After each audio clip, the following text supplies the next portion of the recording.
All right. So now that we've deconstructed our prompt for the third prompt that we can choose, we're going to go through a couple of different ways you can organize your essays. Okay? So I'm just going to move this up here. This is going to be the first way that you can organize it. So your essay is going to ask you to have 3 body paragraphs to explain and uphold your claim. Okay? So in this prompt, it's asking you to choose 3 different countries. So when you're looking at the way in which you can organize your essay, you can choose to have each paragraph be about one of those countries, right? So your first paragraph can be about U.S. expansion. And this is where you're going to bring in all of the knowledge that you've learned throughout our unit, okay? So it's going to be pretty easy for you to pull information from those sources. Some so far? Okay, then this would be country number 2 and country number 3.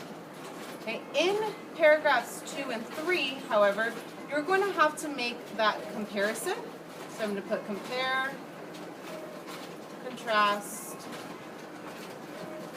with the U.S. Okay?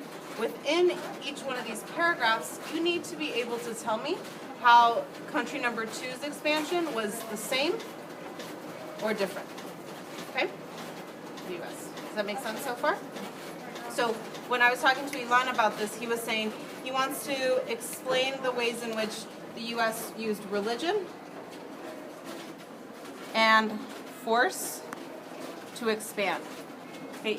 Then in the other 2 paragraphs, he's going to do that same thing. Talk about how this country either used religion and force or how they didn't. Right? And in this paragraph, you're going to use the same reasoning. How did country number 3 use religion and force to expand? Right? It's either they did or they didn't, and you're going to explain how. Does that make sense so far? So that's one way to organize your paper. A different way to organize your paper, again, we have 3 paragraphs, right, that connect to your 3 reasons that you're going to introduce in your claim statement. You can organize those thematically.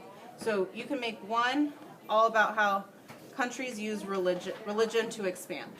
Okay? Then you can talk about the U.S., you can talk about country number 2, you can talk about country number 3. You can move into then how countries use force.